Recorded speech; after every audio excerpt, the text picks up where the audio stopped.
Everyone. Can you all hear me okay? Hello. All right. I'm going to read the meeting agenda, Dr. I think we have Galusi's. to start recording or push to YouTube or, oh, I see, community media. I'm going to start reading Dr. Galusi's signing on. She's sitting right next to me. So, oh geez, where did I put it? Thank you. Okay. Please be advised that on Wednesday, June 11th at 5:30, there'll be a Family and Community Engagement Subcommittee meeting held through remote participation via Zoom. This meeting is being recorded. The meeting can be viewed live on Medford Public Schools YouTube channel, through Medford Community Media on your local cable, which is Comcast 9, 8, or 22, and Verizon 45, 43, or 47. Since the meeting will be held remotely, participants can log in by using the following link or call-in number.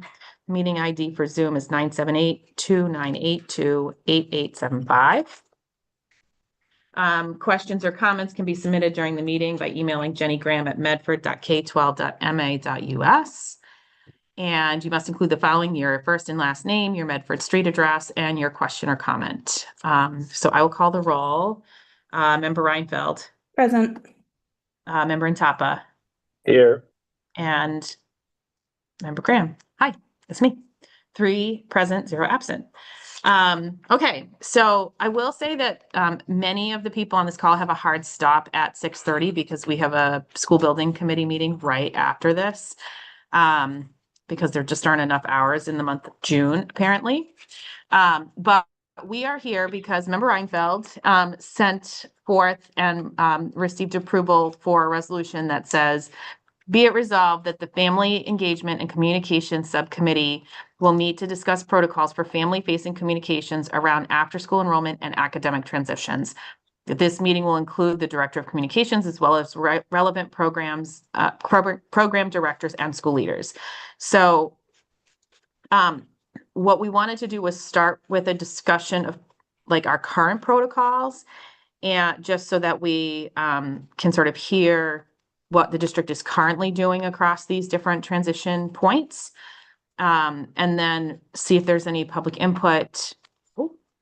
Oh, there you are. Sorry, I just thought I hung up on myself. And then talk about suggestions for next steps and communication plans that might smooth out some of these transitions. So before I continue, Member Reinfeld, did you have anything else you wanted to say to lead us off? I would just say that this is a meeting about not the content of what we say, but what the processes are, or what communications go out, not necessarily what's in them. Like general topic is fine, but not getting into the details. But to say family needs this sort of information and this is appropriate for a real-time communication, this communication could be archived on a website for people to reference, and what are those processes? What do they look like? So it's not the details of exactly what we're telling people about what happens when you move from middle to high school or how the lottery works. Just know it, the after school lottery works. It's just we need to have content about how people need to know how the lottery works, but we don't need to get into the details of how it works on this call. So there will probably be a fair number of action items after this meeting, but it's just to say what are the points, and what are the points where central administration can support program directors and principals in getting messages out to a large swath of people, right? Are there moments when it doesn't make sense for each middle school? Some things it will make sense for each middle school to communicate with the families going, but if it's generally what happens when you move to middle school, that could potentially come from a central location, or the message could be crafted centrally and sent out by individuals. Does that make sense? Do people have questions? Okay. So on the hit parade of transitions to discuss, the first one from a current protocol perspective is kindergarten registration. And I know there's been a lot of change in how we communicate about kindergarten in the last like handful of years. That warms my heart. So I was hoping somebody could maybe start with kindergarten registration, and then we can just like run down the list of like current practice. Sure. And can everybody hear me? All right. I just want to make sure I'm going to share some audio with Member Graham. So I think so. Megan Fiddler carries on the call, and I think between Megan, myself, and Will, we definitely moved up the timeline for kindergarten registration significantly, and moved it even earlier this year. So Megan, I don't know if you want to start from the very beginning of where we're generating the list from, but our timeline, the list part starts in the fall, and then we're usually reaching out to families come December. Yeah, so right, we starting in November, we reach out to City Hall to ask for the census data for all students, all kids at that point who were born from September 1st to August 31st, 5 years prior. So whichever students would be age eligible. So we get that, that's our first pass to get contact information for students we don't know about otherwise. I think what was very successful this year was really partnering with Medford, the Medford Department of Public Health and their connectors and liaisons to really help them help us get the word out.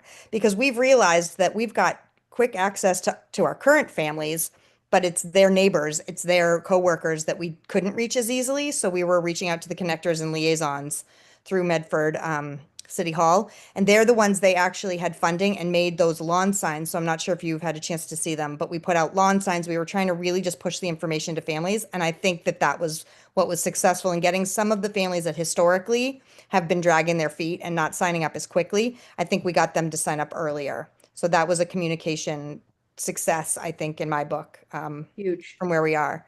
But then, as far as we're having Will here on the team, we really did look at the language on our webpage. I can share that here, or it's on the standing webpage for kindergarten registration to really make it accessible to all families, and to have those banners pop up at really relevant times. So I think that helped with getting our numbers earlier than they've historically been.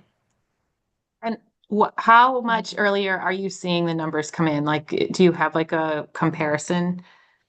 Well, Dr. Glucy and I were just talking about this today, and it seems like our overall number is comparable to what we had around this time last year, but it's spread out more evenly across the 4 schools than it was in the past. So, I mean, that's why I'm kind of confidently saying that our targeted approach to different constituencies who speak different languages with those lawn signs and with our liaisons and connectors, I think those numbers at those schools are up. Yes. I'm wondering if, what I didn't look at was the number in the census to see if it's a smaller class overall in Medford. I'm not sure. But it does feel like some numbers are up, even if our kind of bottom line total number doesn't seem so much bigger. Yes, as drastically specifically, I bigger. would say we, historically, a school like the Mississauga, we at this point, at this time of year, since I've been up at central administration since 2020, we typically have only about 30 students enrolled by this time of year. And August is very, very active for the Mississauga school. But this year we're already at 60. I think maybe 60, well, at least 60. So that's a significant change. That's almost double than what we usually see. The other schools are showing similar patterns. The Roberts is a little less than what I have seen the past 5 years. So I don't want to make any assumptions to what that might mean. But the Brooks and the McGlynn are trending as typical. Okay. And then once people are in, it's the building bridges and it's what's on the website, right? Those are the kind of and then there's an open house in the spring and the screenings, right? Those are Yes. generally. Yes. We offer 3 building bridges, 2 in person, 1 virtual. We usually do the Zoom one in February. So it's January, February, March. Because the open house for all the schools is the first Wednesday in May.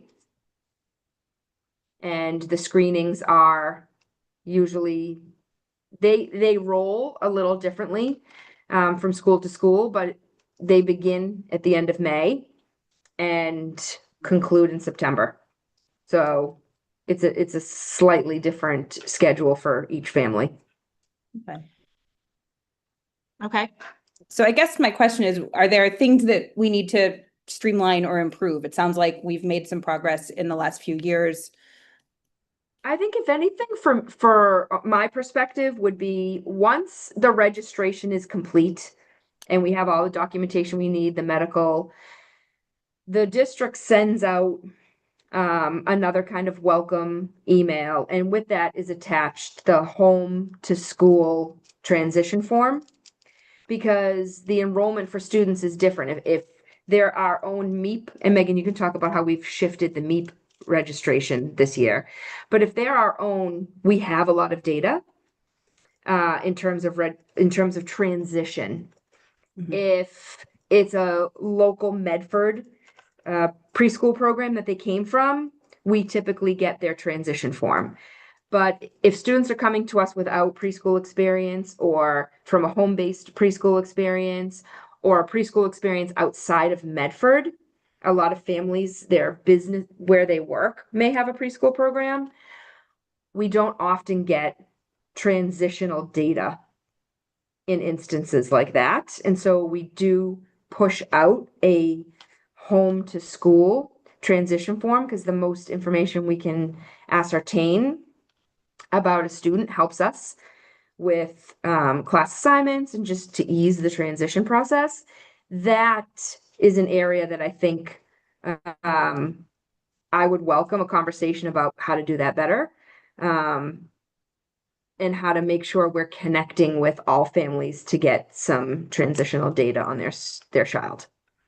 Yeah, I can tell you what we did. We updated both of the forms. We put the form for the centers and the form for the families. Gabby and I worked on those together, and we put those in front of elementary school principals and in front of kindergarten teachers to say, are you getting the information that you need so that when you get these transition forms, you can make informed decisions about how to group your students, which is really what those are best used for. And then we sent all of those to all families who were registered or who even start the registration process on May 1st, as well as all the centers. And Gabby was really thoughtful about asking, because we ask for data about how much prior education they've had. Did you have, full-time daycare, 2+ hours a week daycare?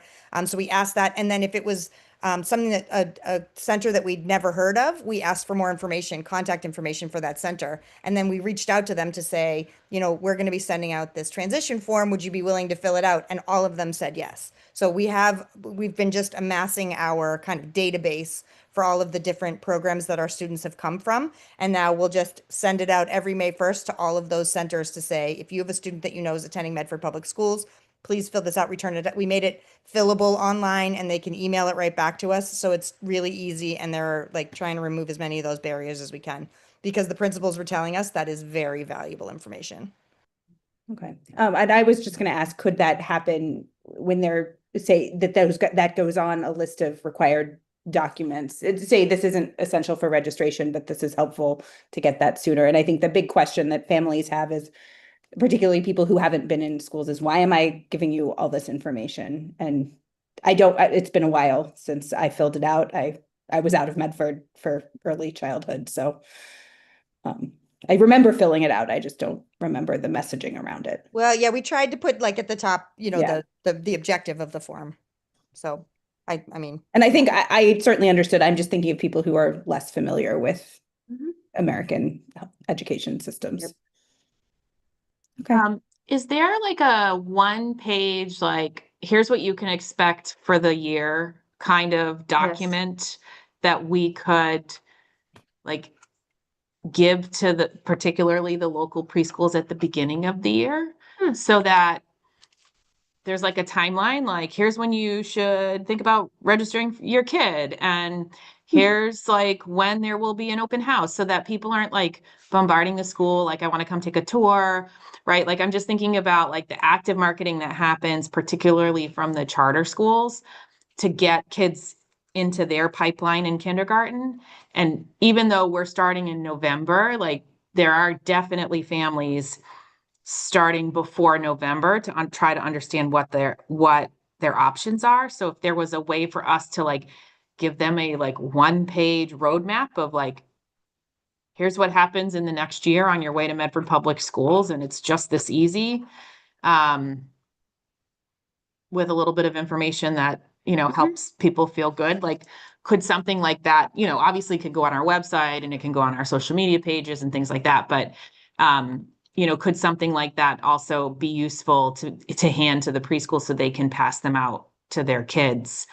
So that parents can just like be prepared, like, oh, I have to register my kid and I can do that starting in this, because there's always somebody who's like, when do I register my kid? Or when is the first day for kindergarten? Or like, is there an open house? And like, all those dates all exist, like, well in advance. So I think that would be sort of an interesting experiment too, to just try to create like a 1-page of like, here's what it looks like for We this pretty year. much have that. I think Yeah, it would be I think so. consolidate. It would be combining what we have into one Yeah, one pager. And one of those, and if exact days of the week are not known, but to say it's in early May or mid-May, or let's say The dates will first be Wednesday, yeah, we communicated. can easily do I mean, something like it that. sounds and like kindergarten, we know that. Other Mhm. ones are, I know middle school open houses are a little less fixed. yeah. Okay. That's an easy one. I don't see a whole slew of community members on, but does anybody else have anything they want to add before we move on from kindergarten? No, I think we should move at a reasonably Mm. fast Okay. clip, with all due respect to input. Yeah. But Yep. Okay, after school enrollment and lottery. So I can take that one too. So we've got a web page for before and after school that's got a whole section about the procedures for and registering the lottery and the wait list, how it all works. And then we've got an internal document that's got all of the sort of step by step, just so it's done the same way every time. But when Dr. Glucy and Will and I were meeting about it before, we were saying that like this seems like a great activity for the new after school task force, and maybe presenting things in terms of FAQs, frequently asked questions, instead makes it just easier, so it doesn't feel like it's a bunch of information coming at you that you have to chew on and figure out how to untangle, but instead it can be like, here's the question that this is the answer to, instead of like, because I look at the web page and it does feel pretty dense, because I've tried to like anticipate every question that's going to come up, but then it's like giving a bunch of answers and it looks like a lot of information. So I think an FAQ would be a great way to present that communication. And I think working with the task force, they'll have a better sense of exactly which questions and, what answers they're looking for. And ask the questions the right way instead of me sort of wondering what questions. So that makes a lot of sense to me. I think one of my questions around after school is, I know we have done a live question and answer about, say, the middle school lottery, which I grant is a very different lottery beast. But is there some sort of real-time thing that's needed here? I'm not sure if it is, but Yeah, we actually went as part of our conversation with the task force last week and the week before. We are planning a night in July at the Medford Public Library to kind of have that open forum, more like focus groups kind of coming together among the people who join us that evening to kind of collaborate. And I think part of that is developing kind of those communication paths, I think is the best way to put it. So kind of understanding what questions they have further, and how we can best kind of gather all the thoughts to get the information to families as best as possible. So that is in the works for late July this summer. Good. And I think, I'd be interested in what the task force has to say to that. And maybe we can simply defer to them on after school for the purposes of this meeting. But maybe like, again, like a one pager, like here's how after school works, which I know it does change all the time, but the same kind of thing, like here's the lottery, here's how it works, because, I've had people say, well, they don't tell me where I am in the line. And I'm like, well, that's because we It's not a asked them not line. to. Yeah. And it's not Right. a line. And that's because people were badgering our staff who have to take care of kids. And we needed them to be able to focus on taking care of kids. So I think there's, a lot of like transition happening there, but maybe something like in a one page kind of format, again, like pretty early in the game, so that if anyone, whenever you sort of think like, oh my God, I have to find after school for my kid. Like there's some like simple way to understand how the process works. Would probably be very helpful, but I totally defer to what the task force has to say about that. All right, well, why don't we move on to transition from elementary to middle school. And of Jen course, just got up. I was Oh, do we want to wait for her to remember come back? Reinfeld, I was just gonna say that. Well, I think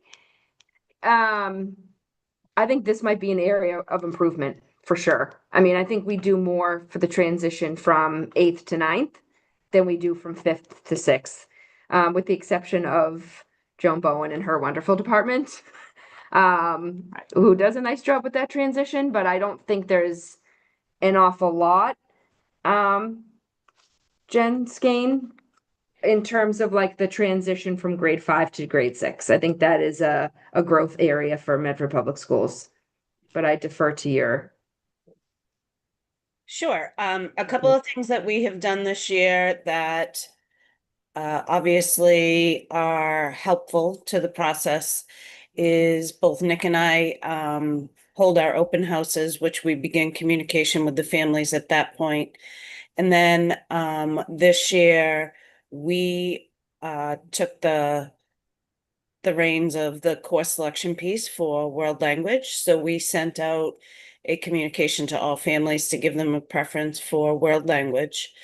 Nick and I do a lot of like individual tours. People reach out and they ask us to just kind of do a walkthrough and gives them information. A lot of times that is families that are coming from out of district or moving to the area or from some of the,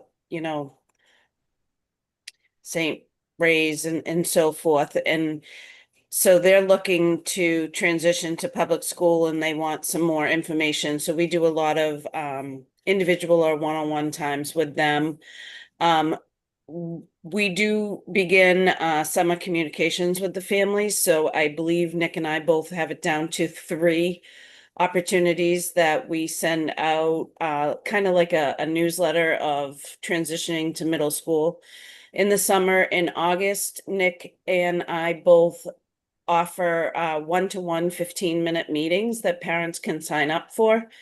That I don't know how we're going to manage that this summer with all of the HVAC, but that is an opportunity that even if we have to do it somewhere else, we will probably continue On the playground.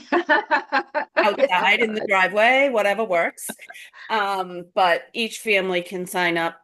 A lot of times they have information they want to share in order to help the transition be a more positive one, or they need information in order to make sure that their child transitions positively. So we do that. And then obviously we have orientation for students. So there are a lot of opportunities for students or families to become familiar with what middle school is and the transition, that difference. We both do a student panel at our open houses too, so that parents have an opportunity to hear directly from students and ask student questions. And then I believe Nick's as well, have transition meetings with each elementary school where our counseling team goes and meets with the special ed and counseling teams down at the elementary level, and they bring a lot of information back for us. And that way we are able to make good scheduling choices, make sure that we are supporting parents in where their child will be placed, like on which side or classes. So there is a lot of work that happens with that. And I'm sure there's things that we can improve. I think the only thing, thank you, Jen. I appreciate that. That's such a nice long list. I think the only thing for me would be an advance to that like student panel, right? Where you know how you at the middle school level there are eighth grade, the high school will send students to the middle schools to kind of talk about the course assignments and I think that something like that might be nice that we can do where we can have some sixth or seventh graders visit somehow try to figure out a way to kind of just maybe give some fifth grade students a little bit more information ahead of the open house. Yeah, that might be a great idea. Actually, this year I worked with Mata and Sheila, one of the APs, and we brought some ninth graders down to the middle school to do a Q&A between them, kind of a more casual Yeah.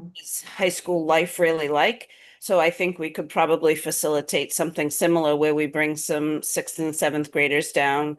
One thing I did internally, and I'm sure Nick does something similar, is I developed a peer mentor program this year so that students that work with me for the orientation are also students that will go into homerooms throughout the year just to check in with kids, answer any questions, find out where they're at that. And we try and put together like a little lesson that's helpful for the kids to kind of teach. And they do that during their win block. So that was helpful too. These all sound great. I think one piece that I think these things are all happening kind of once placements have happened, once kids know where they're going, and there's a lot of anxiety leading up to that about not knowing what's coming. So I think again, kind of that overview of there's Like the road to middle school. the road to middle school kind of thing. And with the fifth grade teachers. And I know there's some inconsistency among fifth grade teachers of how much they're willing to take on or how much they have been able to take on in terms of prepping their kids for middle school. Yeah, I mean, I think again, like something early in the year that says, you have a fifth grader. That's great news. Like there's all kinds of things that are going to happen between now and the time they transition to middle school. And this is what you can expect from us. Like, again, I think if parents are like thinking about going elsewhere for middle school, they're thinking about that in like October. And the first opportunity to go see our middle schools officially is like May. So I think, when you were saying you give a lot of individual tours, I guess my other question is there a way to have some sort of like combined tour night between the two schools, where you talk about like middle school, in a general way, the curriculum, et cetera, so that people who are interested in that piece of it early, like October-ish, have a place to go to get that information. And maybe some of those, families that you are entertaining on an individualized basis might even appreciate coming to something like that because they're likely to know other people in the community with kids their age, even if they don't go to school with them. And if you show up and your friends are there and they're like, oh yeah, my oldest went to this school or whatever, like there's some like cross-pollination that could be productive there that I think maybe would be very helpful as well. I do remember world language being like basically the only choice, right, that you have on the way into middle school. And I don't remember really learning about it, and this may have changed because it's been a couple of years, but like I don't remember learning about like, did you get your choice or not until like schedules came out. Is that still the case? And do you get a lot of questions about that outside of like when the schedule comes out? Yes, that is still the case. The only other thing that students can opt for, and we added to the form, is if they're taking band or orchestra. We do make it clear that it's a preference, not a request, because obviously if I have 85 students who all want to take Italian, I only have so many sections of Italian. So obviously that would be an issue, scheduling wise. Um, Believe it or not, no, I don't have a Okay. lot of questions about that. It was interesting during the lottery presentation that Dr. Galusi did this year. 90% of our questions were about extracurriculars. They wanted to know what they could do in middle school. Yeah, I think that's well, my kids were on like the front end of the lottery, so we weren't like the very first lottery class, but we were like pretty early in the game. And those meetings were packed because it was new. And Yeah. now it's what we do. So Yeah. I think it's like a completely different thing. Agreed. I'm not even sure. I think like a meeting about the lottery, if we can message it more proactively, is necessary. Like if you're going to have a meeting about middle school, like I would have a meeting about middle school, not about the lottery. Um, and if you're going to talk about the lottery, you should just make people aware that if they watch the lottery, there's like nothing to see. Mm-hmm. Because I think people think there's something to see and they think they're going to learn on screen where their kid is going, and none of that is true. And so you just watch a bunch of people like passing papers around, and it's like sort of the craziest half hour of television of the day, you know? So it's like things have changed. Like that has settled in. That is a process that people are familiar with. So I think we can embrace that and not necessarily have to keep having those meetings that people seem not as interested in anymore.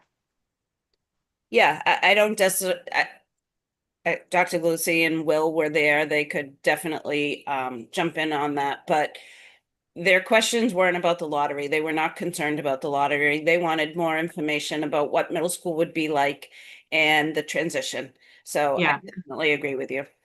So and I even if there could be something in the fall, like, and maybe then there's a Zoom, like you probably could hit up a bunch of different parents and a bunch of different questions with a similar program. Yeah. And Yeah. I think the main source of anxiety I've seen around the lottery is actually in the kids, and am I going to be separated from my friends? And that's where I think the peer-to-peer panels actually make a lot of sense here, especially as middle schoolers are doing that developmental thing where they are separating from the adults and trusting the Yeah, older and that's- wiser eighth graders before they trust. Yeah, that's a legitimate concern, and that's the one we hear over and over again. Yeah. So, Yeah, and I think the benefit is that we do have access to the van. So those are fairly easy to put together, where I can put a nice crew that is prepared to head down to each elementary school and do a quick presentation. And I'm sure the principals would be happy to help me facilitate that. And maybe we could even, cross-pollinate and have Andrews and McGlynn students go at the same I time. think they so should that- go together. I think you should have representation from both schools. The risk of that is, if one kid is engaging and another one isn't, then everyone wants to do that. But there's also anxiety about how different are these two schools and these two experiences. Yeah, absolutely. I just remind them about my eighth grader last year at graduation when she said that all her friends got the McGlynn and she got Andrews, and how it was the best thing that could have happened to her. So I remind kids about that all the time. And hearing that from a kid Yes. is huge. Yep. So. Yeah. Okay, So I any think that's other, the big like, question is what we can do centrally to take some of that individual burden off of you and Nick to do. I think the personalizing middle school is really important, and don't want to lose that because it makes people feel welcome in the school that they're in. But some of that hand holding before they know where they're going is good. I agree.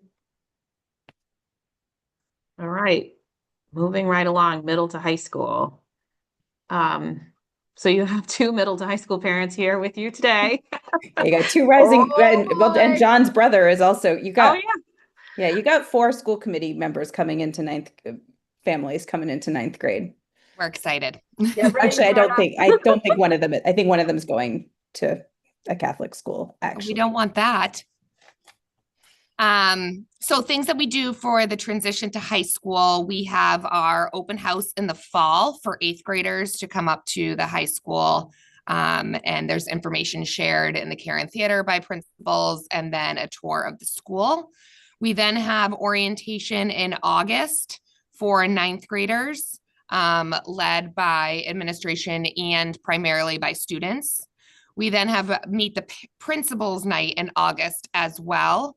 That is just for parents. Other events that we hold is course information night. It's held in the spring. This year it looked much different than it normally does because we didn't have a lot of the information yet and didn't want to be in the Karen Theater with 300 parents and not having the information from the ratified contract yet. So it looked completely different. We will go back to more of the traditional way in the future. What else do we do? So we have the high school principals along with athletics, along with, I forget who else joins. There's a bunch of different people that join to go down to the middle schools to do a presentation. This year in our senior civics class, we had a project that the seniors went down and did a presentation to 8th grade. This is the first year we've done that, and it went really well hearing from seniors instead of from the principals. And students really enjoyed that. They also did like I think it was at the Andrews, right, Jen? Where they did like a kickball and all of that. It was quite the event that they had down at the Andrews. So we want to do that at the Andrews and at the McGlynn next year. This year was the pilot. And then we also have, just for the smooth transition, we do have senior mentors and freshman homerooms to help. That is every single day. So we have our National Honor Society students and any other students that would like to participate, 2 seniors per freshman homeroom that are really supposed to help them with everything new that comes with being in high school. That was something that we piloted this year, and it went really well, and we will continue that. We also do our quarterly newsletters that we send to families and to students. We also want to send those newsletters because a lot of it is highlighting what's happening at the high school down to 8th grade parents as the transition. We haven't done this yet, but as the transition happens from 8th grade to 9th grade, so that they're seeing all the things that we're doing at the high school, and just kind of orienting themselves with the newsletters. And then lastly, something that I do think we can do better is definitely the communication for the scheduling process for 8th to 9th grade. That usually goes through the school counseling department. And I think it's something that we can be more transparent about and share more information as to what the process looks like. I don't think the students care much, some of them, but we do get a lot of questions from parents. And I think we can help ourselves by sending more information in newsletters in order to not get 100+ emails about certain things. So that is definitely our area of growth for the future. Yeah, presumably some questions were asked frequently in those emails that could be pulled out into some sort of FAQ. Because I got the email and I found it wholly without context. Yeah, I think, we did have challenges this year with just figuring out what we were going to offer and still what we're going to offer with 7 periods and teacher assignments and so forth. And I'm not sure what we previously did. This was like my first transition in between. So I do think that we can definitely be more proactive about sending out more information with the scheduling process. I feel like you've been here a lot longer than that, Marta. I know. I'm only on year 2. It's just you too. So I will say that there's a million missed opportunities in the open house. So I've been to several of them now.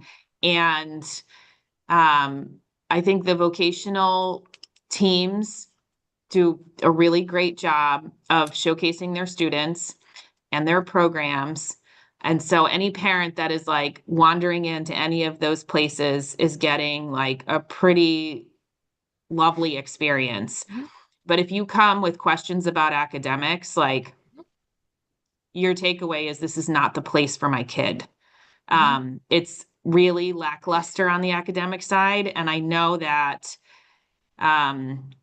it's easier to be excited to see something, right? Like, here's this thing that the kids built, right? Like, here's this car that they're fixing. Here's this web, like the vocational side of the house has like all the benefits in the world of having tangible things that people can see and, you know, touch and feel in some cases, right? That makes that experience really engaging. But there, we aren't the first school to have an open house about academics, and we can certainly do better than we've done. I mean, a few years ago, I'm happy to like share that email with you, but a few years ago after Lila went through it, I sent a really scathing email about how mortified I was at the experience. And it's fine. Like it wasn't the end of the world, but it was like, there were just so many opportunities where we just didn't put our best foot forward. And that was before your time, Marta. So, but I imagine like there's some good nuggets in there. And I think it's the first, that is like the timing is just right for 100%. parents who are thinking about, you know, where they want to send their kid to high school. And like, we've just got this like golden opportunity. And then we basically give everyone a map and tell them to go wander a giant building. So Yeah, I think, figuring that you know, out I'm is a really, big deal. I'm trying to build culture within staff so that staff volunteer for this. It's challenging because it's not a contractual night for staff. And I'm really trying to build that as, you know, we want staff to come to highlight this. And this is important for us as a school community. Still true? I didn't think The that was still true. vocational teachers are there. Yeah, I know last year there were a fair number of curriculum directors there who they had a range of ability to speak to what the day-to-day lesson is, but most of them were able to say, this is the curriculum, this is the textbook we use, and didn't really talk about what the student experience was, like what you do in class. I thought I could be wrong because negotiations were wild and crazy, but I did think that something shifted in the night event. So, but I'll go back. I We think can it look was We're into moving middle it. school forward. that Yeah, I need shifted to look because at of that the as well. Conferences. I'm not sure Yeah. how school shifted. I think it was on I'm the trying to table, remember. but I don't know where we landed. It was, yeah, it was definitely discussed Yep. hotly Yep. at various points in time. But So that is, and I think, yes, I will take all of the feedback I can, but I think that that's the challenge in such a big building is to just have the 4 content directors. it's not good enough. And the coordinators is just not enough. Like, that's all we can do. Yeah. So yeah, I Because we think there should be is, showcasing all of the classrooms in student work in the classrooms. correct. Yeah, and I think there's amazing things going on in everywhere, world language, like Yep. everywhere in the arts, like 100%. there's so many amazing things going on. It's just like so unfortunate that we don't get to really show that off to people. So I think that's a big deal. And then I definitely would say, like, I still don't know what's going on with Lucas's schedule. Like, he came home and told me he picked something, and I was like, why'd you pick that? He's like, I don't know. And I'm still like completely unclear. Like, is there like another round of this? Is there not another round of this? So like, I completely support the idea of like kids having like a front row seat to like how this is supposed to happen. But I think we need to tell parents that that is what's happening, like proactively. Like, again, here's the roadmap to going to high school. Like, this is going to happen. You're going to get to approve it. This is how it gets finalized, et cetera, et cetera. Here's the dates and all those good things. Like, same thing, like what is that pathway that you can expect from us? But from a scheduling perspective, I'm still personally like very unclear if his schedule is done or not done.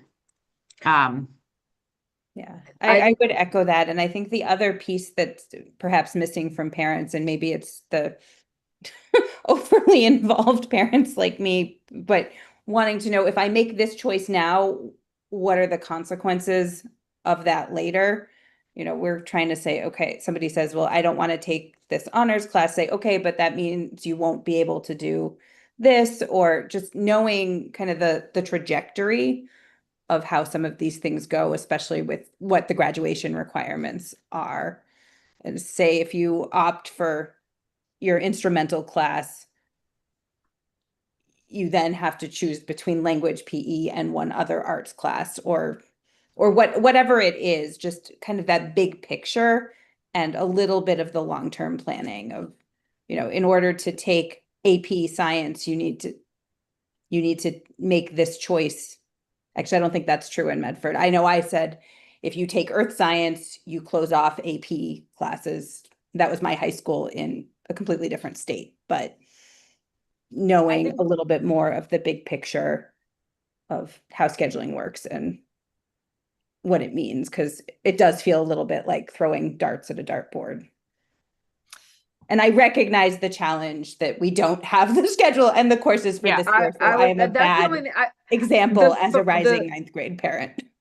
the thread of everything we've talked about tonight, the one pager, the roadmap, that all makes sense. I think those are things that we can like internally be working on.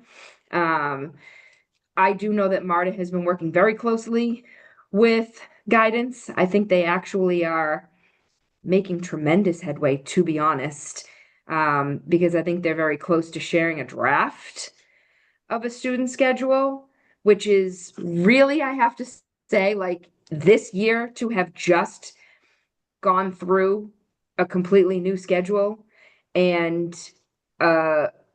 ratification of a teacher's contract that was not that long ago is like a Herculean effort.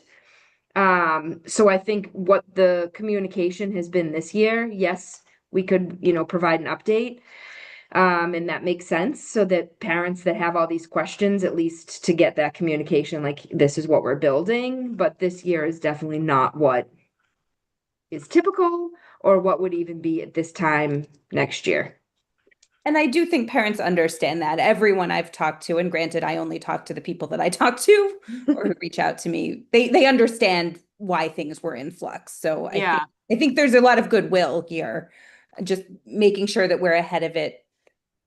For next. Yeah, and I will say, like, the messaging from the high school has never been like entirely on point. Like when what I remember when Lila was going from 8th to 9th grade was, you have to make these selections. You have to make all these selections. You have to make your course selections. And in the she had really no choices of anything. It was her choices were like, are you going in honors or CP? That was it. Because her year, everyone did the CTE. So like you weren't choosing that. You weren't choosing to go to gym or health. Like you were literally choosing like which version of the required class you were taking, which was fine.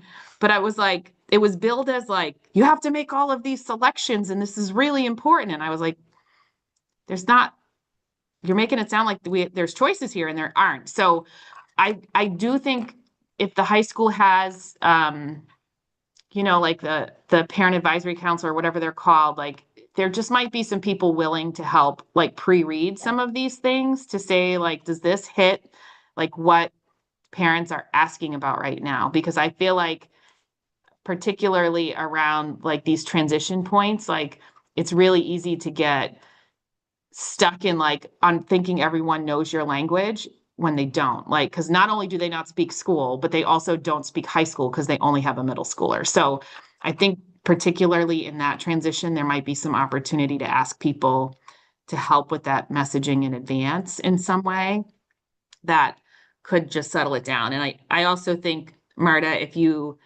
want help or support from families around like the course selection night or open house in terms of feedback, like there's I could think of like 5 or 6 people who'd be more than happy to like have a meeting so that you're hearing that perspective from more than just me and Erica and John, right?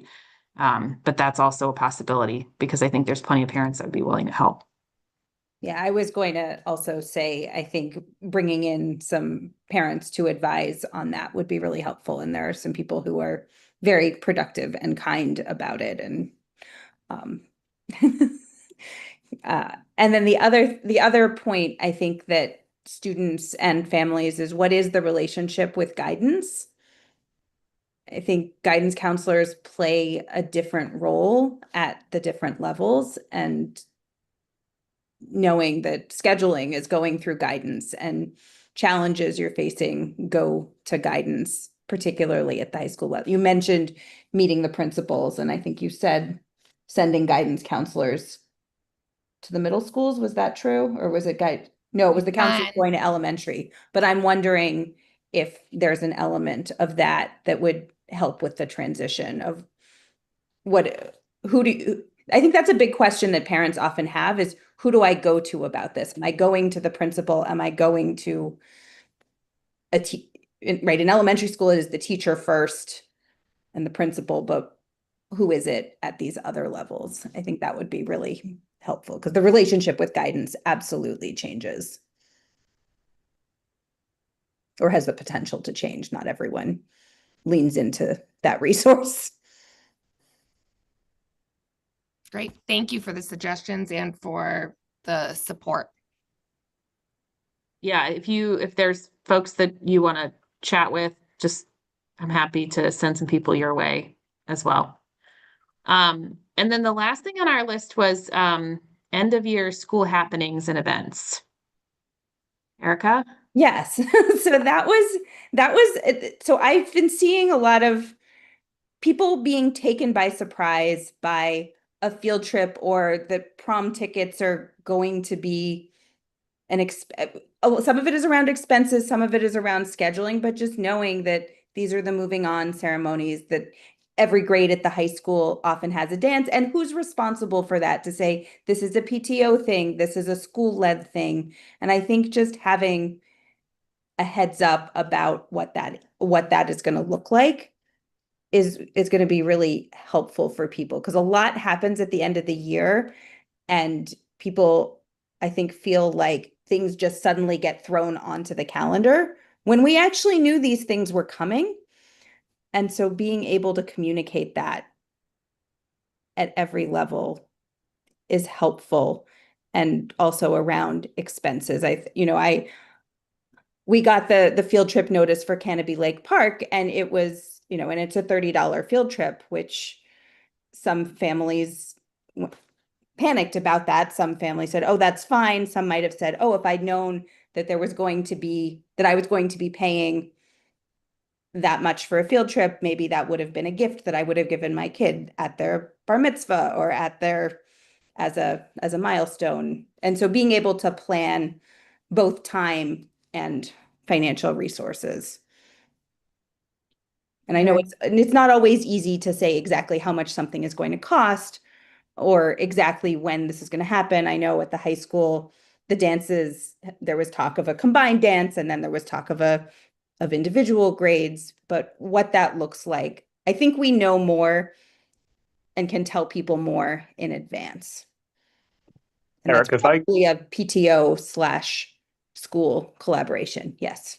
Yeah, I was going to say, if I can, coming from personal experience, I know, so for a lot of like the field trips, yeah, I agree that having those sort of expectations of what something may cost. What I will say with like the proms is it changes year by year because it's based on how much the class fundraises. And so that one is one that will always be kind of like a ebb and flow of, like, there might be a range, but like it really is like we were able to bring it down below 100 for the first time because we had very successful Yankee Candles, but then it can shoot back up. And so, I think there's also that thing of like making sure people are involved in helping with fundraisers. And to say that Yeah, because this depends on the class fundraising, knowing that this is what we're fundraising for or, fifth graders always do a fundraiser at the Roberts. I don't know what they do fundraisers, and it's, Yeah.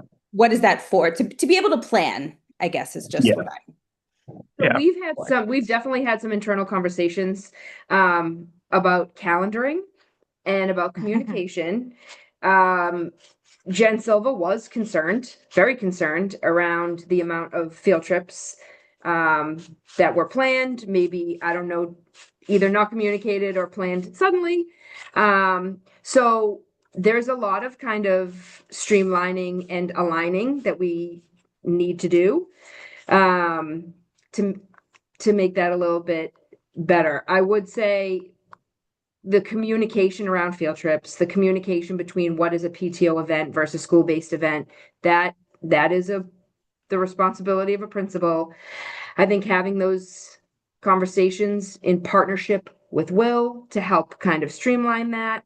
We definitely have been talking about a better way to do our internal calendar too, to make sure that we're like cross-checking events that are already scheduled versus ones that you want to schedule. So that is definitely a work in progress that I think we can smooth out a little bit better next year. It definitely seemed like there was a lot kind of packed into the end of this year for some reason. and concerts and moving on, and Those Yeah, are there's- done well in advance. So I think, that was one of the other conversations that we had, because we do have an internal calendar for school assessment, for school events, for things that are happening around the district. So Suzanne Fee, when it comes to the Arts Month in May, those are all done in the summer. So Will and I have had conversations around how we can make that calendar accessible, like, to the community in a way that doesn't overwhelm people, and differentiates between like daytime events. School Yeah. assessment calendars and field trips is one part that's during the school day, but events at night and whether it's PTO or whether it's our concerts and our art shows and our plays, that's another. And I recognize any of these calendars are going to come with a subject to change. I think I keep cutting Ms. Gain off.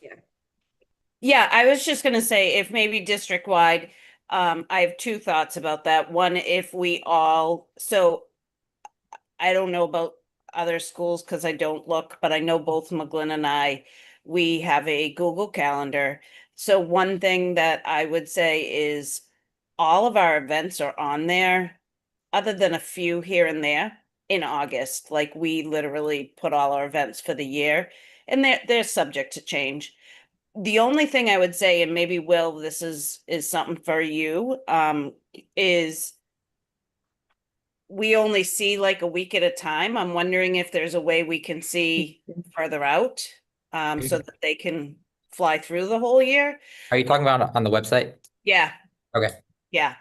And then I would say if we started sending the message of the calendar is on the school websites and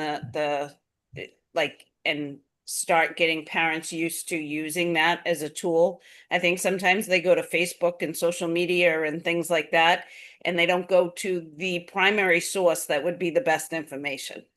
Yeah, Yeah, perfectly fair. Jen, And that's is there an integrated, I don't know how sophisticated our web stuff is, but the calendar, is there a way to filter? So if I have a kid at the high school and the Andrews and the This is Mississauga, what we're working on. Yeah, This is what so- we're working on. see it all. So the high school has a Google Calendar that you can link to your Gmail. And I think each school could do that.